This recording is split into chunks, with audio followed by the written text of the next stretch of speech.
You are being suffocated right now. At this very moment, as you read these words, there is a woman in your life who is testing if you are worthy of her time, and you are failing miserably. She doesn't respect you. You feel it in the messages that take hours to be answered, in the diminished sex, in the plans she cancels, in the veiled comparisons to other men. You are becoming invisible, irrelevant, disposable. And the worst part? You are digging your own grave with your own hands, thinking you're doing everything right. Today, I'm going to give you the 5 attitudes that make a woman cling to you without even realizing it. These aren't tricks. They aren't cheap seduction techniques. They are deep changes in your psychological structure that completely reverse the power dynamic in any relationship. And I'm warning you now, half of you won't have the courage to apply what I'm going to teach, because it requires you to abandon everything you've been taught about how to please women. The big lie that has destroyed generations of men is this: be kind, be available, be understanding, and she will value you. Buy flowers. Send good morning texts. Cancel your commitments to be with her. Open your heart. Be vulnerable. Show her that you love her more than anything. This is the perfect recipe for her to put you in the friend zone or turn you into an emotional doormat. You have been programmed to fail. Since childhood, you've been taught that love is sacrifice, that relationships mean giving up things, that a good man is one who puts the woman first. And now you are reaping the rotten fruits of that programming. She doesn't desire you. She tolerates you. There's an abyssal difference between being tolerated and being desired. And you know exactly which category you're in. The real mechanics of female attraction work on completely different frequencies. A woman doesn't get attached to the man who is always available. She gets attached to the man who has a life so interesting that she has to fight to be a part of it. It's not about being a jerk. It's about being the master of ceremonies of your own existence. You are not a passive participant waiting for her to validate your life. You are the director of the show, and she is a VIP guest who needs to earn her ticket. I'm going to tell you about the unshakable frame. It's the first attitude that separates high-value men from emotional beggars. Your frame is your unbreakable reality. When you have a strong frame, her emotional storms don't shake you. She tests, provokes, tries to throw you off balance, and you remain solid as a mountain. It's not about being cold. It's about having such a well-built internal structure that external winds cannot knock it down. Last week, I spoke with Mark, a 32-year-old software developer. He came to me desperate. His girlfriend was distant, cold, always irritated. Do you know what I discovered? Mark canceled his barbecue with friends 3 times in a row because she needed him. He canceled the gym. He stopped playing soccer. He became a satellite orbiting around her. And the more he orbited, the more she repelled him. It's basic physics. Too much pressure generates resistance. When she tries to change your fundamental plans, you don't give in. You hold your ground. She wants you to cancel your workout to go to the mall. You calmly respond, "The workout is sacred, but I can meet you afterward." She insists. You hold your ground. She threatens. You hold your ground. And you know what happens? She starts to respect your time. She starts to value the moments she has with you. Because now they are scarce. Now they have value. Strategic scarcity is the second attitude. You need to understand a brutal truth about human psychology. We value what is difficult to obtain. Water in the desert is worth more than gold.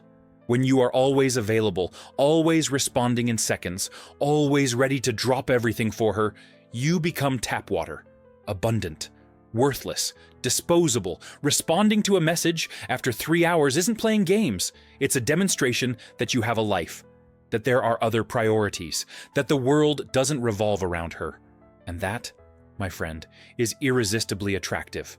Because every woman wants the man that other women want. And a man who responds to messages in 2 seconds isn't being sought after by anyone. Charles, 38, a successful lawyer, made a classic mistake. He thought money compensated for a lack of scarcity. He took women to expensive restaurants, bought designer bags, trips to Paris, and all of them disappeared after 3 months. Do you know why? Because Charles was always there, always available, always trying to buy their presence. Money without scarcity is like perfume, without a fixative. It evaporates quickly. Now let's talk about the covert challenge, the third attitude. Women test men all the time. It's instinctive, it's biological. They need to know if you are strong enough to protect offspring. Yes, it's 2024, but her reptilian brain is still in the caves. And when you pass all the tests by being compliant, you are actually failing the bigger test, the test of having a backbone. When she complains about something trivial, when she makes drama over nothing, when she tries to provoke you, you don't enter her emotional frame. You smile and retort, "You are strong, you can handle it." You are subcommunicating that she needs to live up to your standard, not the other way around. You are not there to solve all her little problems. You are there to be the partner of a capable, adult woman. She says she's hungry, but doesn't know what she wants to eat. A classic female test, and starts rejecting all your suggestions. The average man panics, trying to guess, begging her to decide. The high-value man decides, and that's it.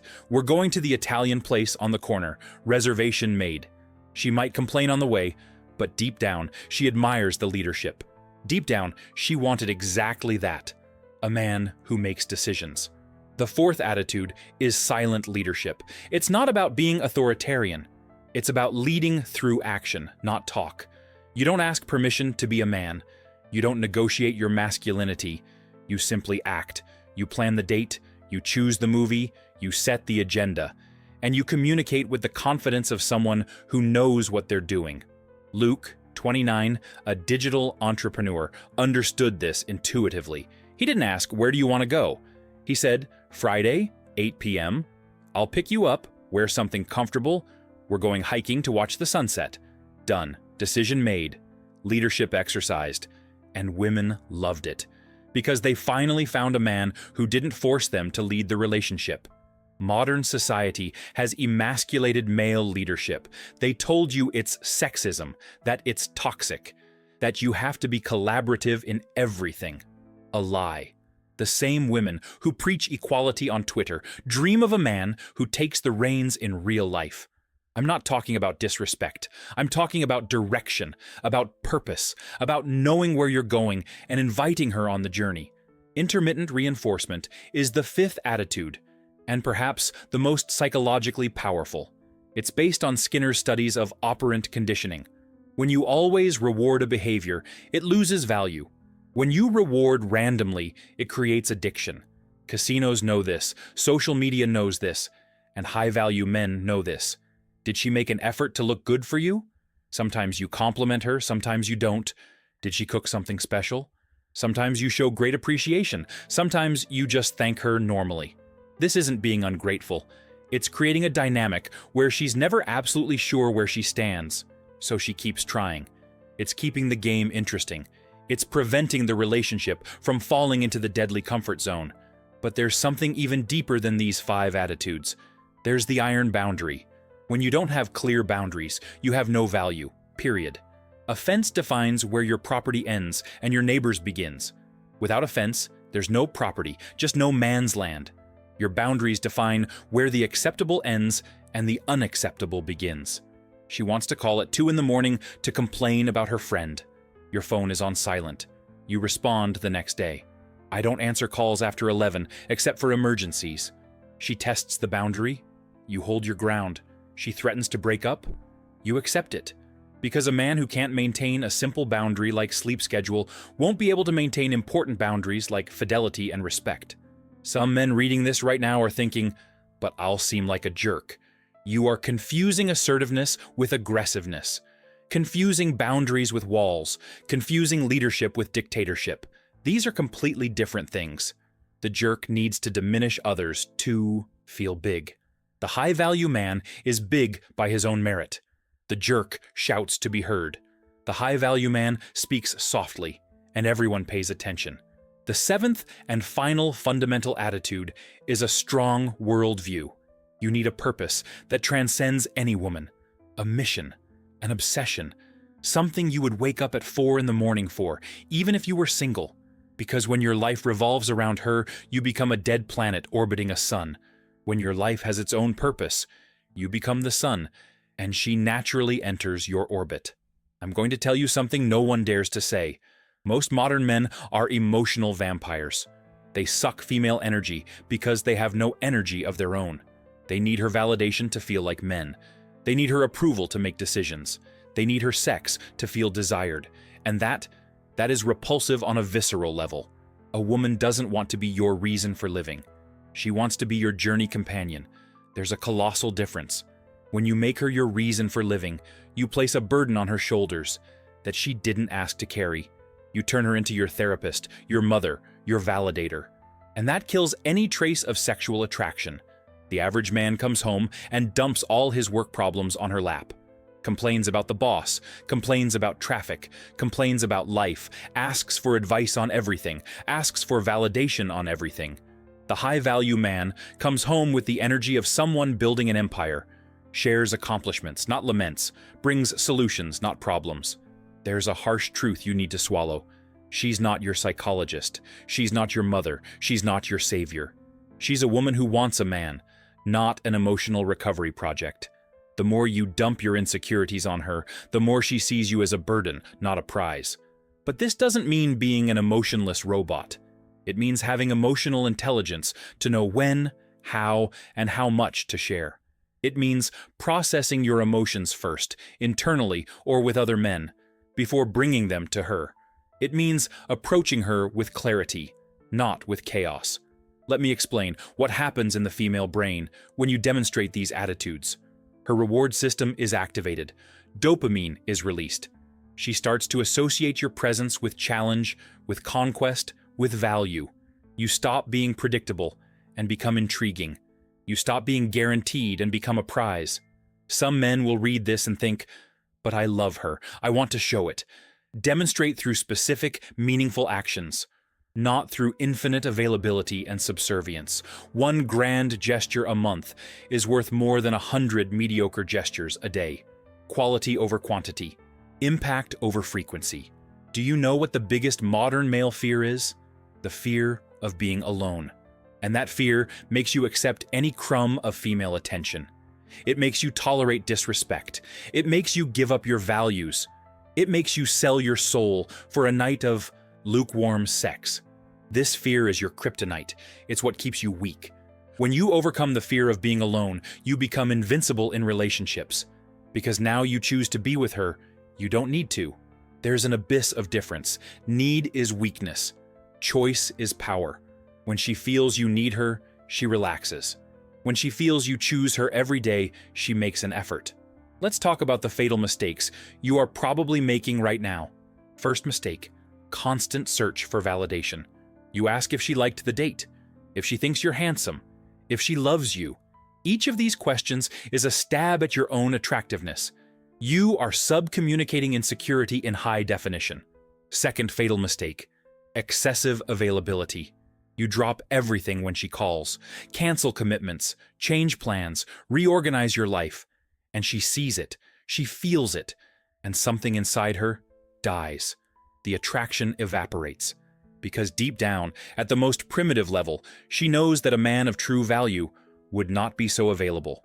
Third mistake that kills relationships, premature emotional openness. You talk about your childhood traumas on the second date. You talk about your insecurities in the first month. You cry because the neighbor's dog died. You think you're being deep and sensitive. She is losing attraction at record speed. Timing is everything. Vulnerability at the right moment builds connection. Premature vulnerability destroys attraction. It's like planting a seed in concrete. It won't grow, it will rot. You need to prepare the soil first. Build the foundation of respect and admiration. Then, and only then, can you show the cracks in the armor. Fourth deadly mistake, avoiding conflict at all costs. You always give in, always agree. Swallow your pride daily, all to maintain peace. But there is no real peace without respect.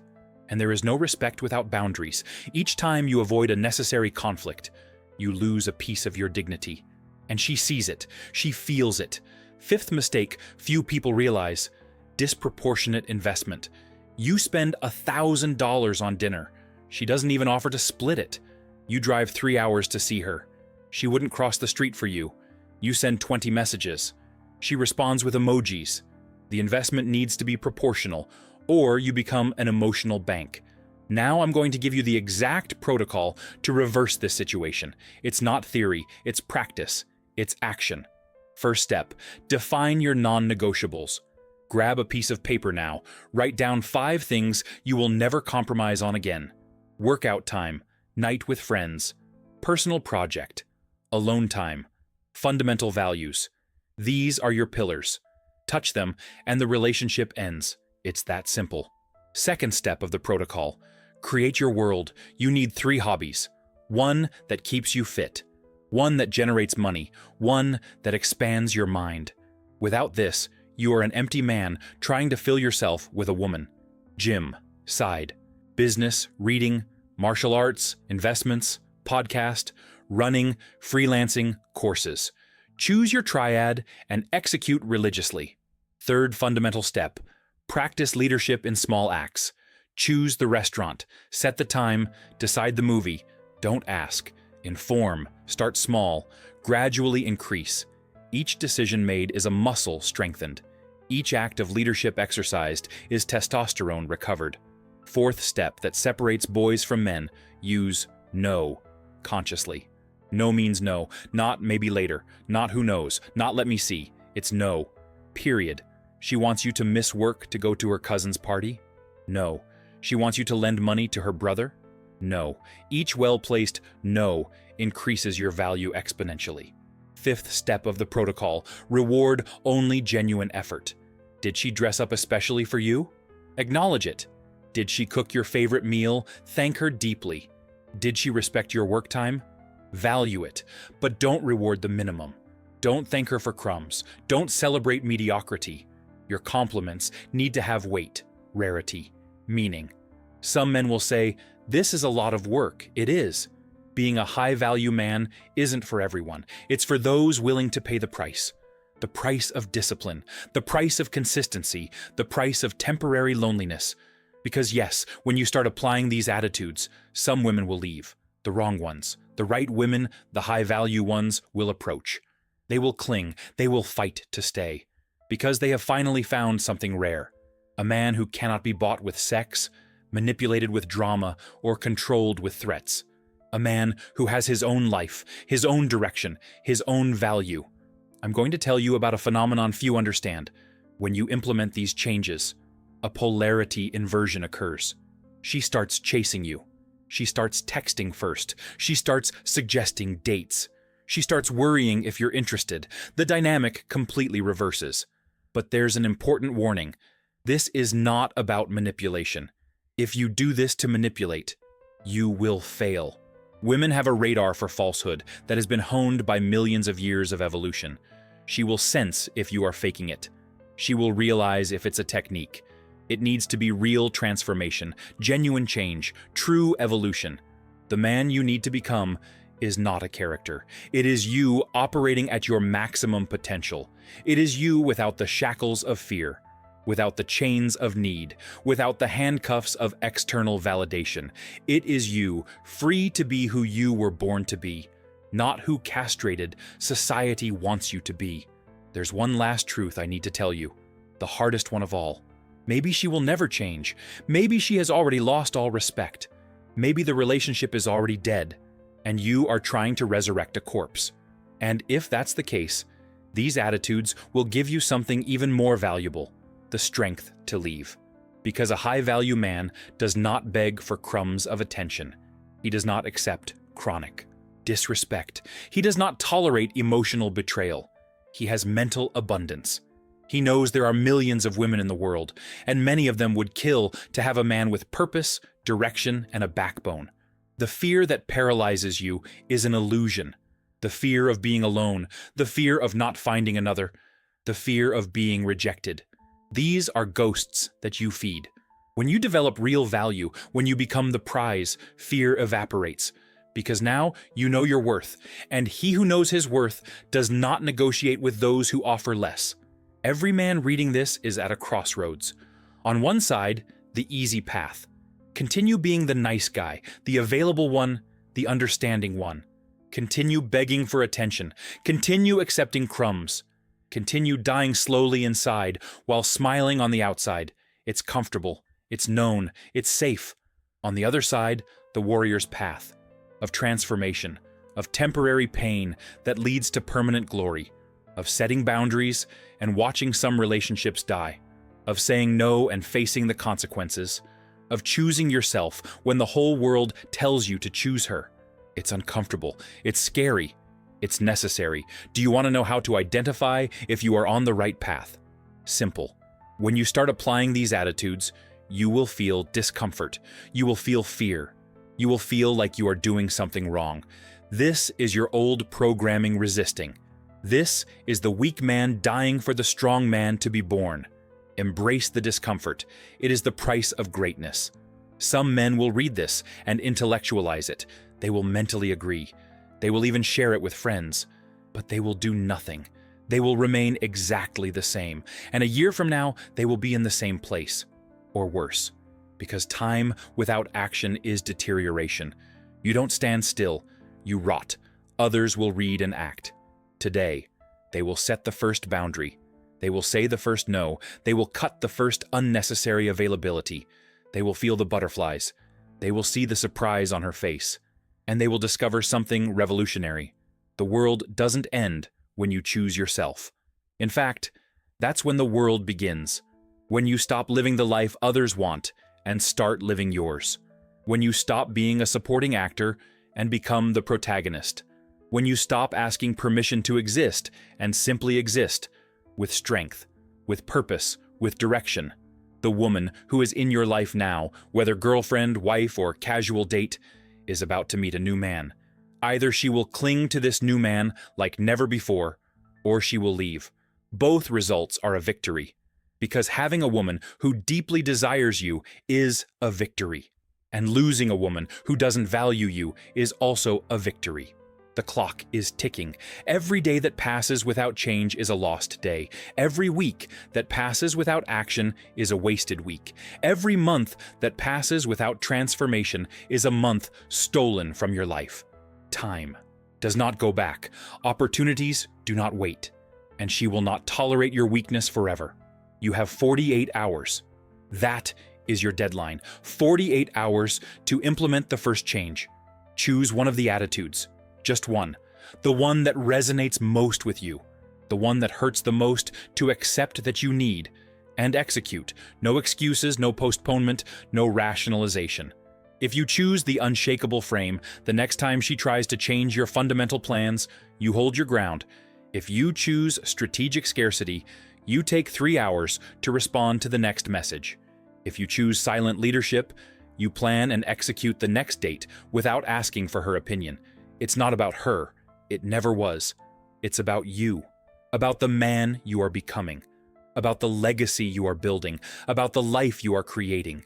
She is merely a reflection of your internal value. When you increase your value, the reflection improves. When you diminish yourself, the reflection deteriorates. The transformation I am proposing is not cosmetic. It is not superficial. It is nuclear. It is changing the source code of your masculine operating system. It is deleting the viruses of social programming. It is installing a new program based on strength, purpose, and authenticity. It is rebirth. Some will say this is too radical, that it's too extreme, that it's too difficult. These are the same ones who, 10 years from now, will be in the same dead relationship, or on their third divorce, or alone and bitter, because they chose the comfort of mediocrity over the pain of growth.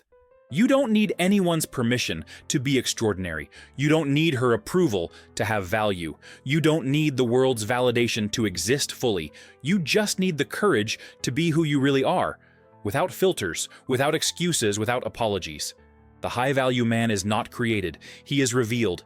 He has always been inside you, buried under layers of conditioning, suffocated by others' expectations, imprisoned by fear. But he is there, waiting, pulsing, wanting to emerge. The attitudes I have taught are just the tools for the excavation. The time for decision has come. Not tomorrow, not Monday, not next year. Now, at this very moment, will you continue to be the man who begs for attention, or will you become the man who inspires devotion? Will you continue to be the man she tolerates, or will you become the man she fears losing? The choice is binary. There is no middle ground. Either you apply these attitudes and transform your reality, or you continue in the same downward spiral that brought you here. There is no third option. There is no middle path. It's evolution or deterioration. It's growth or slow death. Comment now, not later, now. Which of these attitudes will you apply today? What boundary will you set? What availability will you cut? What leadership will you exercise? Commit publicly. Declare your war against mediocrity. Start your personal revolution. And if you don't comment, if you don't act, if you don't change, at least be honest with yourself. Admit that you chose known suffering over the possibility of the extraordinary. Admit that you preferred the security of prison to the uncertainty of freedom. Admit that you chose to die slowly. But if you are one of the rare ones, one of the few who will act, then welcome to the brotherhood of men who refuse to accept less than they deserve. Men who build internal empires before conquering external kingdoms. Men who lead by example, not by word. Men whom women chase, not by technique, but by essence. Your new life begins now, not with fireworks, not with grandiose declarations, but with a small change, a small no, a small boundary, a small demonstration that the old you died and the new you was born. She will feel it. Everyone will feel it. Because authenticity has its own frequency, and it's impossible to ignore. The time to be a spectator is over. The time to watch other men live is over. The time to envy other people's relationships is over. It's your turn. It's your moment. It's your transformation. The tools are in your hands. The knowledge is in your mind. Only one thing is missing: your decision. Decide now. Execute today. Transform yourself this week. Reborn this month. Become legendary this year, or remain exactly the same, exactly where you are, exactly as you are. And 5 years from now, remember this moment as the day you could have changed everything, but chose to change nothing. The choice is yours. The choice has always been yours.